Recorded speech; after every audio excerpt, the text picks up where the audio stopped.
¿Sabían que hoy en día 9 de cada 10 líderes empresariales ven la sostenibilidad como algo crucial? Ya no es un extra bonito, no, parece que se ha vuelto fundamental para el éxito. Hoy vamos a explorar justamente eso, cómo integrar criterios ambientales, sociales y de gobernanza, los famosos ESG, en los proyectos. Y no solo porque sea, digamos, lo correcto, sino como una estrategia inteligente para reducir costos y aumentar valor. Nos vamos a basar en un análisis muy interesante. Se titula Sostenibilidad en proyectos de José Fernando Quintanilla Gordillo. Vamos a hacer una inversión profunda en cómo la sostenibilidad, está dejando de ser un tema aparte, se está convirtiendo en un pilar de la gestión de proyectos moderna. Exacto. El objetivo es entender bien cómo funciona esta integración en la práctica, en el día a día. Desde que nace la idea de un proyecto hasta que termina su vida útil, ¿no? Y sobre todo, ver qué beneficios tangibles genera, más allá de la reputación o de quedar bien. Vamos a ver cómo ayuda a mitigar riesgos que antes quizás ni se consideraban, cómo optimiza operaciones y, algo muy clave hoy, cómo atrae capital. Perfecto. Entonces, para ordenarlos un poco, vamos a ver primero cómo se integra la sostenibilidad en todo el ciclo de vida del proyecto. Después, la importancia de medir y reportar esto. Las métricas ESG. Exploraremos también el concepto de economía circular, que está cambiando bastante las reglas del juego. Analizaremos el peso de la licencia social para operar, que es un tema. Fundamental. Sí.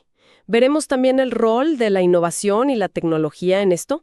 Y al final vamos a aterrizar en los beneficios económicos concretos, con números, que siempre ayuda. Antes, quizás uno pensaba en sostenibilidad casi al final del proyecto, ¿no? Como un requisito cumplir. Pero el enfoque ahora parece ser mucho más proactivo, ¿verdad? Se trata de pensar en esto desde la concepción misma de la idea. Totalmente. Es un cambio de mentalidad. Es pasar de, apagar incendios a prevenir. Se trata de incorporar la sostenibilidad desde la fase de diseño, anticipando los impactos en cada etapa, desde dónde y cómo obtenemos las materias primas. Ajá. Pasando por la construcción, la operación, hasta qué hacemos con el proyecto al final de su vida útil, su desmantelamiento o su reutilización. Es un enfoque holístico. Busca ver el cuadro completo. Y cuando dices sostenibilidad, hablamos de lo ambiental, lo social y lo económico como un todo inseparable, ¿cierto? O sea, no vale solo reciclar si, por ejemplo, las condiciones laborales no son buenas. Precisamente. Son los tres pilares clásicos: ambiental, social y de gobernanza. O económico según el marco que uses. Y no pueden ir separados porque interactúan constantemente. Se afectan mutuamente. Al considerarlos juntos, desde el principio, se busca un crecimiento más equilibrado, más resiliente a largo plazo. Para esto, claro, existen herramientas, como el análisis de ciclo de vida, el ACV, como se le conoce. El ACV. Sí. Básicamente es una metodología que te permite mapear y cuantificar el impacto ambiental de un producto o un servicio desde la cuna hasta la tumba. Hay software especializado, como CIMAPRO o Gavi, que ayudan a hacer estos cálculos, que pueden ser complejos. Entiendo. O sea, cuantificar el impacto para poder gestionarlo mejor. ¿Y la tecnología cómo entra en juego aquí? ¿Ayuda? La tecnología es un gran habilitador. Muchísimo. Piensa, por ejemplo, en sensores inteligentes o el Internet de las Cosas, el IoT. Permiten monitorear en tiempo real el consumo de energía, de agua, otros recursos, durante la operación de un proyecto. Y esto no solo ayuda a optimizar el uso y reducir la huella ecológica, Claro. sino que a menudo se traduce directamente en menores costos operativos a largo plazo. Es un ganar-ganar. Tiene mucho sentido. Mencionabas ejemplos. ¿Hay alguno que ilustre bien esta planificación inicial? Que lo muestre claro. Sí, un caso que se cita a menudo es el Pixel Building en Melbourne, allá en Australia. Se diseñó desde el minuto cero con el objetivo de ser neutro en carbono. Incorporaron muchísimas innovaciones, desde cómo gestionaban el agua hasta la generación de energía renovable ahí mismo, in situ. Demuestra que es totalmente factible planificar e integrar la sostenibilidad de manera profunda, desde la fase cero. No es una utopía. Qué interesante ver que es posible. Ahora, una cosa es planificarlo y otra es, demostrarlo. Hablabas de medir y comunicar. Ahí entran los reportes ESG, ¿no? que parece que están en boca de todos últimamente. Así es. Los reportes basados en criterios ambientales, sociales y de gobernanza, ESG, han pasado de ser, digamos, un ejercicio de relaciones públicas a herramientas estratégicas. Ya no es solo para cumplir con alguna norma voluntaria. Son fundamentales para ganar credibilidad ante inversores, clientes, los mismos empleados, la sociedad en general. La transparencia en estos temas se ha convertido en un activo muy, muy valioso. ¿Y qué miden exactamente estos reportes? Para entenderlo bien, ¿qué hay detrás de cada letra? La E, la S y la G. Buena pregunta, porque a veces se habla mucho de ESG, pero no se detalla. A ver, el pilar ambiental, la E, se enfoca en cómo el proyecto interactúa con el planeta. Mide cosas como la huella de carbono, el consumo de energía y agua, cómo se generan y gestionan los residuos, el impacto en la biodiversidad. Lo ambiental, claro. Exacto. Luego, el pilar social, la S, mira hacia las personas. Aquí entran las prácticas laborales justas, la diversidad e inclusión en los equipos, la seguridad y salud en el trabajo. Y muy importante, cómo se relaciona el proyecto con las comunidades locales, el impacto en la gente. Y finalmente, el pilar de gobernanza, la G, evalúa cómo se dirige y controla la organización o el proyecto. La ética empresarial, la estructura del directorio, la transparencia en cómo se toman las decisiones, cómo se gestionan los riesgos, el cumplimiento normativo. Es la estructura de control, digamos. Es bastante completo, la verdad. Cubre muchas áreas. Y mencionas que esto está evolucionando. ¿Hacia dónde va esta tendencia de reportar? Estamos viendo un cambio muy claro. Se está pasando de reportes mayormente voluntarios a regulaciones más estrictas, obligatorias en muchas partes del mundo. Un ejemplo clave es la Directiva sobre Reporte de Sostenibilidad Corporativa, la CSRD, en la Unión Europea. Esta directiva impulsa muy fuerte un concepto llamado doble materialidad. Doble materialidad. Suena importante.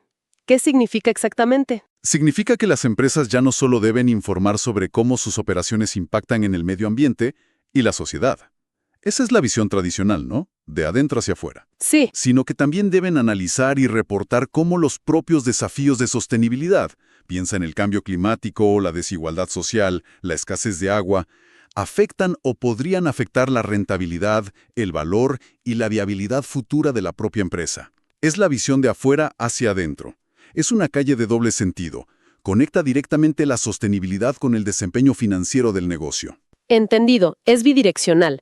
Conecta lo externo con lo interno, con el negocio mismo. Pero con tantos datos, tantos criterios, ¿cómo se aseguran las empresas de que están midiendo lo correcto? Y de forma comparable con otras. Ahí es donde entran los marcos de referencia estandarizados. Son como guías, ¿no? Hay varios, pero algunos de los más reconocidos son GRI, la Global Reporting Initiative. Es quizás el más utilizado a nivel global. Ofrece una visión amplia muy alineada con esta idea de doble materialidad. GRI, ok. Luego está SAS, Sustainability Accounting Standards Board. Esta se enfoca más en la información de sostenibilidad que es financieramente material, o sea, la que le importa más directamente a los inversores. Y también está TCFD, la Task Force on Climate-Related Financial Disclosures. Como el nombre indica, se concentra específicamente en cómo las empresas gestionan y reportan los riesgos y oportunidades relacionados con el cambio climático. GRI, SAS, TCFD. Es casi un alfabeto de siglas. ¿No genera un poco de confusión tener tantos marcos diferentes? Puede ser un desafío, sí, no te voy a mentir.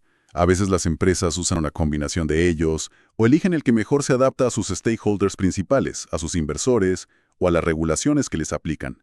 Pero la tendencia es hacia una mayor convergencia. Se está trabajando en alinear estos marcos. Y aquí también la tecnología ayuda mucho. La inteligencia artificial, por ejemplo, se usa cada vez más para automatizar la recolección de datos ESG de distintas fuentes, también para validarlos, analizarlos, buscando mejorar la precisión y la eficiencia de los reportes. Que no sea una carga manual enorme. Y para ver cómo funciona esto en la práctica, ¿tienes algún ejemplo de una empresa que use estas métricas de forma efectiva? Sí, un caso interesante es el de Rexall, en España. Ellos se adhirieron voluntariamente a una iniciativa que se llama OGMP 2.0. Es una alianza para reducir las emisiones de metano en el sector de petróleo y gas. Para cumplir con eso, implementaron tecnologías avanzadas para medir y monitorear estas emisiones de forma mucho más precisa en sus operaciones. O sea, no solo estimar, sino medir. Exacto. Y este esfuerzo no solo les ayudó a mejorar su estrategia de reducción de emisiones, sino que les valió un reconocimiento, el Gold Standard Reporting, por la calidad y transparencia de su información. Eso demuestra cómo un sistema de métricas robusto y transparente puede mejorar directamente la credibilidad ante inversores, reguladores, la sociedad. Y hablando de inversores, fíjate, hay datos que indican que el 74% de los inversores institucionales es más propenso a desinvertir, a sacar su dinero de compañías con bajo desempeño en sostenibilidad. Muy real. Ese dato es potente, la verdad. Queda claro que medir y reportar es clave hoy en día. Mencionaste antes otro concepto que está ganando mucha fuerza, la economía circular. ¿Podemos profundizar un poco en eso? Suena a algo más que solo reciclar. Sí, es mucho más que eso. La economía circular es un cambio de paradigma total frente al modelo lineal tradicional. Ese de extraer, fabricar, usar y tirar al que estamos acostumbrados. La idea central es diseñar sistemas, productos, modelos de negocio, donde los materiales y los productos se mantengan en uso, con su mayor valor posible, durante el mayor tiempo posible. Se busca eliminar los residuos y la contaminación desde la fase de diseño, no al final. También busca regenerar los sistemas naturales y, mantener los recursos circulando, en vez de desecharlos. ¿Y cómo se traduce eso en beneficios concretos para un proyecto o una empresa, más allá de lo ambiental? Los beneficios son múltiples y muy importantes. Primero, claro, reduce drásticamente la necesidad de extraer materias primas vírgenes. Esto disminuye el impacto ambiental, obviamente, pero también la dependencia de recursos que pueden ser finitos, o volátiles en precio, o venir de zonas complicadas. Te da más resiliencia. Ajá. Segundo, genera eficiencias económicas importantes. Si reutilizas materiales o diseñas productos para que duren más y sean reparables, puedes reducir costos de producción. Hay estudios, como uno de la Fundación Ellen MacArthur, que sugieren que adoptar modelos circulares puede reducir costos operativos significativamente, en algunos casos hasta un 20%. Un 20%. Es bastante. ¿Sí? Por menor compra de insumos, menor gasto en gestión de residuos. Y tercero, impulsa la innovación. Te obliga a pensar diferente sobre el diseño, sobre los modelos de negocio, sobre la logística inversa. Abre nuevas oportunidades. Suena muy lógico, la verdad. ¿Y en qué sectores se está aplicando más? ¿O es algo transversal? Se está aplicando prácticamente en todos, aunque quizá con distintos enfoques o a distinta velocidad. En la construcción, por ejemplo, implica pensar en edificios modulares, diseñados para ser desmontados y reutilizados, o usar materiales reciclados como parte estructural. Ah, mira. Hay herramientas específicas que ayudan, como la Circular Design Guide o Circulytics, ambas de la Fundación Ellen MacArthur, que ayudan a las empresas a diseñar productos y medir qué tan circulares son sus operaciones. ¿Y algún ejemplo así, inspirador, de economía circular en acción que podamos visualizar? Sí, hay varios muy buenos. En Países Bajos, por ejemplo, hay una empresa llamada New Horizon. Ellos practican lo que llaman minería urbana. Minería urbana. Sí, suena curioso, ¿no? En lugar de demoler edificios y generar escombros que van a un vertedero, ellos cosechan materiales valiosos de esos edificios, acero, madera, cobre, hormigón, y los reintroducen en el mercado para nuevas construcciones. Básicamente, ven los edificios existentes como bancos de materiales. ¡Qué buen concepto! Es cambiar la mirada completamente. Exacto. Otro ejemplo más cerca. En Chile, la constructora Sacir utilizó áridos reciclados que obtuvieron de postes de hormigón demolidos. Ajá. Como material base para construir un tramo de una carretera importante, la Ruta de la Fruta. Demostraron que es técnica y económicamente viable usar estos materiales recuperados en infraestructuras grandes. Son solo un par de ejemplos, pero muestran cómo se puede cerrar el ciclo en sectores muy distintos, como la construcción o la infraestructura. Muy, muy interesante. Hemos hablado del planeta, la E de ese eje, y de la eficiencia económica, que toca la G también. Pero nos falta profundizar un poco más en la S, en lo social. Mencionaste antes la licencia social para operar. ¿Qué es exactamente? Porque no suena a un permiso oficial, ¿verdad? No, para nada. No es un documento legal que te da una autoridad gubernamental. La licencia social para operar, la LSO, Es un concepto más intangible, si quieres, pero fundamental. Es la aceptación y aprobación continua de las actividades de una empresa o un proyecto por parte de sus grupos de interés clave. Empleados, las comunidades locales donde opera, otros actores. Se basa en la confianza, en la credibilidad, en el respeto mutuo. O sea, es algo que se gana día a día. No se compra ni se tramita en una oficina. Exacto. Y no se gana una vez y ya está. Eso es clave. Hay que mantenerla activamente durante todo el ciclo de vida del proyecto. Depende de las percepciones de la gente y esas percepciones son dinámicas, cambian. Requiere comunicación abierta, transparencia total, cumplir las promesas que se hacen y demostrar un compromiso real con el bienestar de la comunidad y el respeto a sus derechos, a su cultura. A veces, incluso mayores que los riesgos financieros o técnicos del proyecto. La falta de LSO puede llevar a protestas, a bloqueos de caminos, a la paralización total de las operaciones. Uf. Puede generar retrasos enormes, sobrecostos por los conflictos, daño reputacional severo. Y en última instancia, puede llevar al fracaso total del proyecto, que se cancele definitivamente. Claramente, invertir en construir relaciones de confianza y prevenir los conflictos es mucho más rentable que intentar gestionarlos cuando ya han estallado.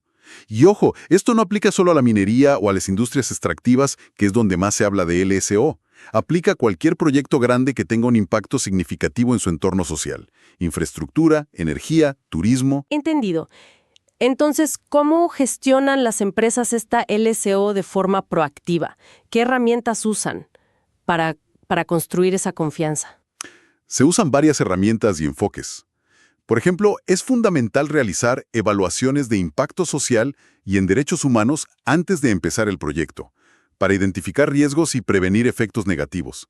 También implementar sistemas de social performance, que es básicamente monitorear y gestionar las relaciones con la comunidad de forma continua. Tener gente dedicada a eso. No solo el inicio. No, constante. A veces se usan metodologías como el SROI, el retorno social de la inversión. Intenta medir el valor social que crea un proyecto, no solo el económico, para poder comunicarlo. Pero, sinceramente, más allá de las herramientas específicas, la clave del éxito sigue siendo el diálogo. Un diálogo genuino, constante, bidireccional con las comunidades y otros actores relevantes. Escuchar de verdad y actuar en consecuencia, no solo informar. ¿Hay algún caso conocido donde la falta de LSO haya sido, determinante para un proyecto? Sí, lamentablemente hay varios. Un caso muy estudiado y bastante emblemático es el del proyecto minero Tía María, en Perú. A pesar de contar con todas las aprobaciones legales y ser considerado viable técnicamente por la empresa. Ajá. Y también sociales. Esa oposición, esa falta de licencia social, impidió su desarrollo hasta el día de hoy. Es un ejemplo muy claro del poder que tiene la LSO. Sin esa aceptación social, incluso proyectos con luz verde legal pueden quedar paralizados. Es un factor estratégico crítico. Queda clarísimo el peso del factor social. Ahora, conectando un poco todo esto, la innovación parece ser un hilo conductor importante en nuestra charla. ¿Cómo impulsa la innovación a la sostenibilidad? O viceversa. La innovación es el motor, sin duda. La sostenibilidad no puede ser solo cumplir normas o reducir daños. Eso es importante, pero no suficiente. Tiene que ser también crear nuevas soluciones, soluciones más eficientes, más limpias, más justas. Fomentar una cultura de investigación y desarrollo de I+D enfocada en sostenibilidad es lo que permite a las empresas no solo adaptarse a los cambios, sino liderarlos. Obtener ventajas competitivas reales. Piensa en cómo Tesla, por ejemplo, no solo fabricó coches eléctricos, cambió la percepción y la dinámica de toda una industria automotriz. Es verdad. Invertir en tecnologías sostenibles ya no es un nicho para entusiastas, es una estrategia central de negocio para muchas empresas líderes. ¿Y qué tipo de tecnologías estamos viendo que marquen más la diferencia en este ámbito? El abanico es enorme y crece cada día. Desde las que ya están más establecidas, como la energía solar fotovoltaica, la eólica, que son cruciales para descarbonizar la matriz energética, o los vehículos eléctricos. Esas ya las conocemos más. Sí, pero también hay otras tecnologías habilitadoras clave. La inteligencia artificial, la IA, se usa para optimizar redes energéticas, para hacer más eficientes las rutas logísticas, para optimizar el uso de fertilizantes en la agricultura. El Big Data nos permite analizar enormes cantidades de información ambiental y social para tomar decisiones mucho más informadas y precisas. Incluso las redes de comunicación avanzadas, como el 5G, pueden jugar un rol. Por ejemplo, mejorando la eficiencia energética de millones de dispositivos conectados en las ciudades inteligentes o en la industria. ¿Y algún ejemplo de proyecto a gran escala donde la tecnología sostenible sea como la protagonista? Un buen ejemplo, y muy impresionante, es el complejo solar Nur en Marruecos. Es una de las plantas de energía solar concentrada más grandes del mundo. Utiliza espejos para concentrar el sol y generar calor, y luego electricidad. Ah, no solo paneles. No, esta es otra tecnología solar. Y no solo genera una cantidad enorme de electricidad limpia para Marruecos, reduciendo drásticamente sus emisiones de CO2, sino que también aumenta su seguridad energética, al disminuir la dependencia de combustibles fósiles importados. Es un proyecto estratégico a nivel nacional, impulsado claramente por tecnología sostenible a gran escala. Bueno, hemos cubierto bastante terreno, ¿eh? Ciclo de vida, métricas ESG, economía circular, la licencia social, la innovación. Si unimos todas estas piezas del rompecabezas, ¿cuál sería la gran conclusión? ¿Qué nos llevamos? Yo diría que la conclusión principal, la más fuerte, es que la sostenibilidad ha transitado.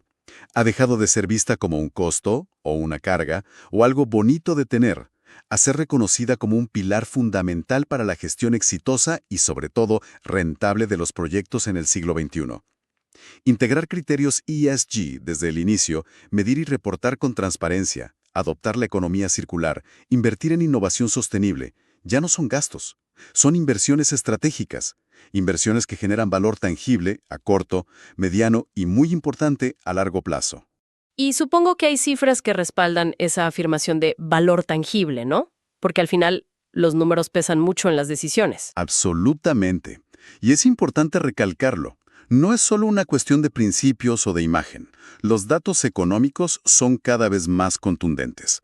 Por ejemplo, un estudio de McKinsey, que es una consultora muy reconocida, encontró que mejorar la eficiencia en el uso de recursos, hablamos de energía, agua, materiales, puede aumentar el beneficio operativo de las empresas hasta en un 60%. Un 60%. Eso es muchísimo. No es un cambio menor. Para nada. Y no es un dato aislado. La gran mayoría de los estudios académicos serios sobre este tema apuntan en la misma dirección. Fíjate, alrededor del 90% de ellos concluye que implementar buenos estándares ESG reduce el costo del capital para las empresas. ¿Qué significa eso exactamente? Que les resulta más barato financiarse. Obtienen préstamos con mejores tasas, atraen más inversión, porque se perciben como menos riesgosas. Entiendo. ¿Y qué pasa con el rendimiento operativo del día a día? ¿También mejora? También, el 88% de esos mismos estudios muestra que las buenas prácticas ESG están correlacionadas positivamente con un mejor rendimiento operativo. Empresas más eficientes, más productivas. Además, las empresas que logran combinar bien la innovación con la sostenibilidad suelen superar a sus competidores. Otro estudio encontró que obtienen, en promedio, un 3.1% más de beneficios operativos que sus pares menos sostenibles. O sea que no solo ahorran costos por ser más eficientes, sino que también pueden generar más ingresos o ser más rentables. Exacto. Es una doble vía. Y los ahorros directos a veces pueden ser muy significativos y fáciles de comunicar. Hay casos conocidos. Walmart, por ejemplo, reportó ahorrar $11 millones en un solo año solo mejorando la eficiencia de combustible de su flota de camiones. 11 millones. Sí. O General Electric, que ahorró $300 millones reduciendo emisiones y consumo de agua en sus operaciones a lo largo de varios años. Son cifras enormes. Además, no olvidemos el talento. Lo mencionamos antes, pero es clave. Más de un tercio de los trabajadores dice esforzarse más, poner más de sí, cuando siente que su empresa tiene objetivos de sostenibilidad claros y significativos. Ayuda a atraer y a retener al mejor personal. Y eso es valiosísimo hoy. Totalmente. Incluso, fíjate, hasta el precio de las acciones parece responder. El 80% de los estudios muestra una correlación positiva entre buenas prácticas sostenibles y el valor de las acciones en bolsa a largo plazo. Bueno, los datos son bastante claros, la verdad. Parece que abordar la sostenibilidad de forma proactiva, estratégica en los proyectos, ya no es solo una cuestión de responsabilidad ética o social. Es claramente una decisión de negocio inteligente. Reduce riesgos, mejora la reputación, atrae capital y talento y, fundamentalmente, impulsa la rentabilidad y el valor a largo plazo de la empresa o del proyecto. Totalmente de acuerdo. Creo que esa es la idea central. Hemos visto cómo la sostenibilidad genera beneficios concretos dentro de las empresas y los proyectos individuales. Pero quizás para dejar una idea final flotando, algo para reflexionar. Si pensamos un poco más allá, a futuro, más allá del beneficio directo para una organización en particular, ¿cómo podría la adopción generalizada de estos enfoques, la economía circular como norma, la inversión masiva en tecnologías limpias, la LSO como un estándar esperado por todos, llegar a redibujar las reglas de la competencia dentro de industrias enteras? E incluso podría fomentar nuevos tipos de colaboración, quizás más necesarios que nunca, para enfrentar desafíos enormes que ninguna empresa puede resolver sola. Pienso en el cambio climático, en la pérdida de biodiversidad. Es algo sobre lo que, creo, vale la pena seguir pensando.